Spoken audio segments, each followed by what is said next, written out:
Assalamualaikum warahmatullahi wabarakatuh. Perkenalkan, nama saya Miftahul Akdan dengan NIM 22061036.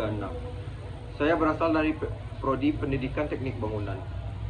Baiklah, kali ini saya akan menjelaskan materi dasar-dasar ilmu pendidikan tentang menganalisis permasalahan pendidikan di Indonesia. Masalah yang pertama yaitu pemerataan. Berita yang saya ambil yaitu SMP Tulung Agung ini hanya punya 9 siswa di hari pertama sekolah.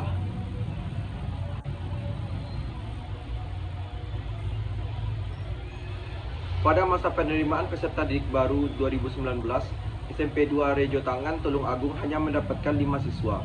Lantas, bagaimana kondisinya saat ini?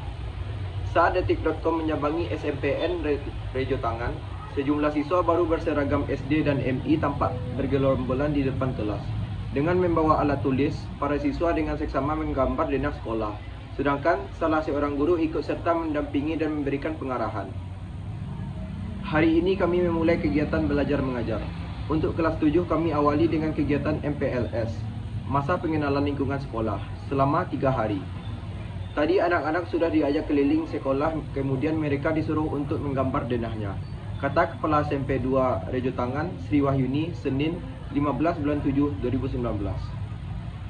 Tak ada bedanya dengan sekolah lain, program MPLS juga dilaksanakan sesuai dengan jadwal yang pihak sekolah memberikan materi dan pengenalan sekolah, layaknya lembaga yang memiliki banyak siswa. Saat PPDB itu kami hanya dapat 5 siswa, tapi Alhamdulillah ada tambahan 4 siswa lagi sehingga totalnya sekarang ada 9 siswa. Meskipun siswanya sedikit, kami tetap berusaha memberikan yang terbaik, ujarnya. Minimnya jumlah murid bukan menjadi penghalang bagi para guru untuk memberikan pendidikan. Bahkan salah satu bentuk keseriusannya, pihak SMP 2 Rejo Tangan juga rela memberikan pengajaran lebih terhadap salah satu siswa yang masuk kategori anak berkebutuhan khusus. Kami menerima murid bagaimanapun kondisinya, termasuk yang ABK juga kami terima. Yang baru keluar tahun ini ada 1, kemudian yang 1 ini naik kelas 8 ada 2 anak.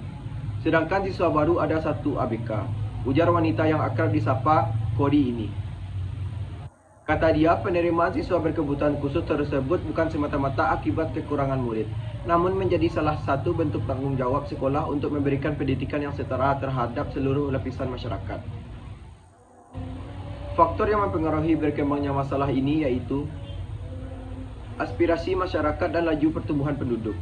Menurut saya, faktor utama yang mempengaruhi masalah ini adalah karena masih kurangnya penerapan sistem zonasi pada sekolah. Karena pemerintah sudah mengupayakan membuat sistem zonasi agar tidak ada lagi sekolah yang diunggulkan, agar masyarakat merata memasuki sekolah-sekolah.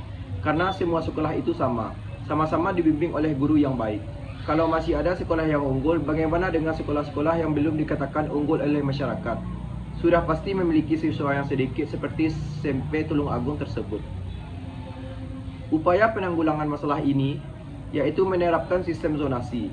Dengan cara sekolah-sekolah harus lebih mengaplikasikan ketetapan pemerintah tentang sistem zonasi di sekolah, agar semua sekolah itu merata, dan masyarakat seharusnya tidak terlalu mengutamakan masalah ke sekolah-sekolah unggul, karena sekolah itu sama-sama diajar oleh guru yang berkualitas.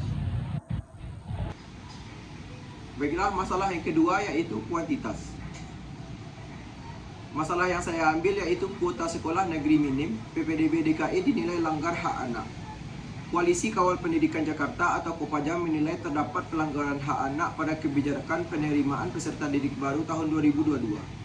Berdasarkan catatan koalisi, setiap tahun ajaran baru DKI Jakarta sekitar 140.000 anak lulusan SD mendaftarkan diri masuk SMP dan sekitar 150.000 anak lulusan SMP masuk ke SMA atau SMK. Dari jumlah ini, hanya 52% yang bisa ditampung di SMP negeri dan hanya 33% yang bisa diterima di SMA atau SMK negeri. Dia pun mempertanyakan nasib 67.000 anak lulusan SD dan 103.000 anak lulusan SMP. Sebanyak 170.000 anak adalah anak-anak yang diabaikan dalam sistem PPDB yang dibuat oleh pemerintah provinsi Pemprov DKI Jakarta. Faktor penyebab berkembangnya masalah ini yaitu kepadatan penduduk. Padatnya jumlah penduduk dan kesadaran pentingnya pendidikan menjadi salah satu faktor dari permasalahan kuantitas. Karena Dengan adanya jumlah penduduk dan kurangnya fasilitas menyebabkan banyak anak yang putus sekolah lantaran kuota siswa yang sudah penuh di suatu sekolah atau instansi pendidikan. Selanjutnya, sistem penerimaan pendidikan yang tidak sesuai. Dalam penerimaan peserta didik, setiap sekolah ataupun instansi memiliki sistem masing-masing, tapi mungkin sistem yang ada di beberapa sekolah ataupun instansi di daerah yang padat penduduk tidak dapat menyesuaikan dengan jumlah penduduk yang masih berada pada usia wajib sekolah. Upaya penanggulangan masalah ini yaitu perbaikan sistem dan pengelolaan sarana dan prasarana pendidikan. Perbaikan sistem penerimaan peserta baru mungkin bisa menjadi salah satu upaya yang dilakukan untuk menanggulangi masalah kuantitas ini. Tapi perbaikan sistem ini juga harus dibarengi dengan peningkatan sarana dan prasarana yang ada. Selanjutnya, pengelolaan dana pendidikan untuk siswa.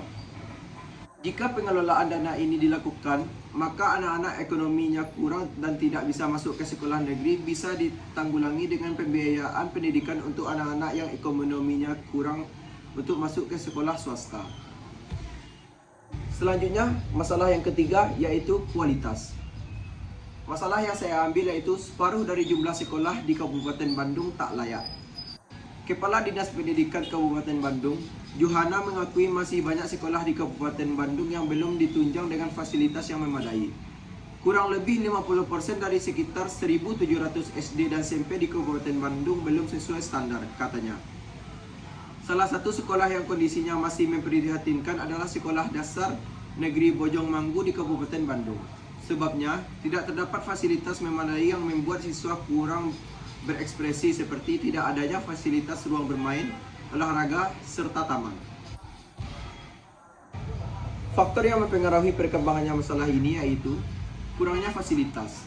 Ada banyak cara dalam mengembangkan potensi peserta didik, baik itu potensi yang ada di dalam dirinya sendiri maupun potensi yang timbul karena melakukan suatu hal. Untuk mengembangkan diri dan potensi itu, peserta didik memerlukan fasilitas yang memadai. Karena jika kurangnya fasilitas tersebut, maka akan sulit bagi peserta didik untuk mengekspresikan dirinya. Selanjutnya, upaya penanggulangan masalah ini yaitu pengelolaan dana untuk memenuhi fasilitas-fasilitas di sekolah. Jika pemerintah lebih memperhatikan lagi pendanaan dalam segi fasilitas, maka akan lebih mudah untuk para peserta didik melakukan pembelajaran. Misalnya seperti pembelajaran praktek yang membutuhkan alat praktek dan seperti alat-alat olahraga seperti bermain voli. Baiklah, selanjutnya masalah yang selanjutnya yaitu efisiensi. Masalah yang saya ambil yaitu zonasi guru juga diperlukan untuk efisiensi pendidikan. Komisioner Komisi Perlindungan Anak Indonesia KPAI bidang pendidikan Retno Listriati meminta agar pemerintah memastikan pemetaan kualitas dan kuantitas pendidikan di Indonesia lewat jalur zonasi. Hal ini guna meniadakan adanya kesenjangan pendidikan. KPAI mendorong kepada pemerintah pusat, pemerintahan daerah untuk memastikan pemetaan kualitas dan kuantitas satuan pendidikan ke depan. Terangnya dalam Rakornas PPDB tahun 2020 secara daring, Rabu tanggal 5 Agustus. Bukan hanya untuk peserta didik saja, zonasi juga perlu dilakukan bagi para tenaga pendidik. Dengan begitu, akan ada efisiensi waktu maupun tenaga. Zonasi tenaga pendidik harus dilakukan agar gurunya sekarang ada guru sekolah zona hijau, rumahnya zona merah. Kan nggak bisa tetap muka, jelas Retno. Sekarang si guru juga didekatkan zonanya, gak cuma mengurus anak muridnya, dia bisa mengurus keluarganya karena rumahnya tidak terlalu jauh. Sekarang masih banyak guru yang rumahnya jauh dari sekolah.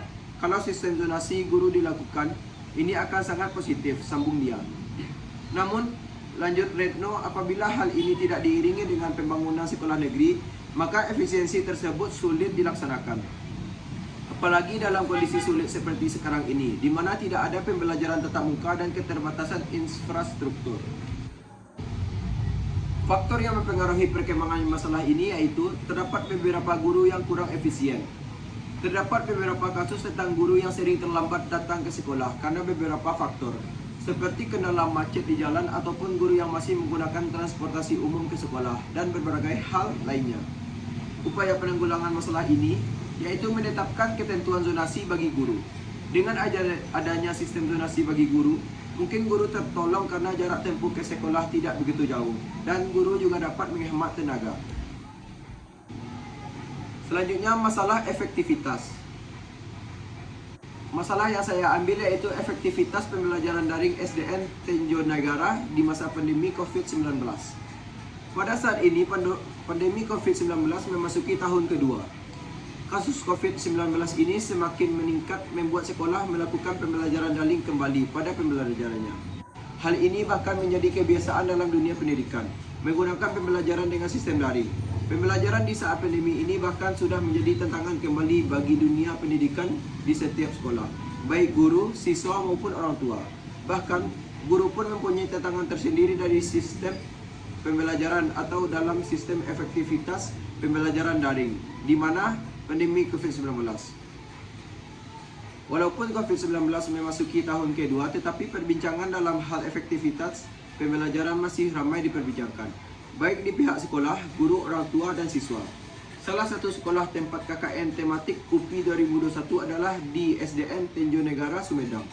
Kepala Sekolah Haji Wiwin Winasih dan guru pamong kelas 2 Ibu Cucu SPD membuka pintu kepada siswa KKN UPI untuk melaksanakan pengabdiannya. Perbincangan dilakukan pula dengan para guru mengenai pembelajaran daring COVID-19. Pada tahun ajaran baru ini, masalah efektivitas pembelajaran sangat banyak sekali ditemui kendala-kendala dari berbagai aspek, yaitu guru, orang tua siswa, serta fasilitas. Faktor yang mempengaruhi berkembangnya masalah ini yaitu pembelajaran daring akibat pandemi. Akibat adanya pandemi COVID-19, guru berusaha keras untuk memberi materi pembelajaran dengan baik agar siswanya paham dengan materi. Ini adalah tantangan berat bagi para guru untuk tahu bagaimana caranya muridnya paham dengan apa yang disampaikannya dengan adanya sistem daring. Upaya penanggulangan masalah ini yaitu mencari jalan alternatif berupa Zoom meeting.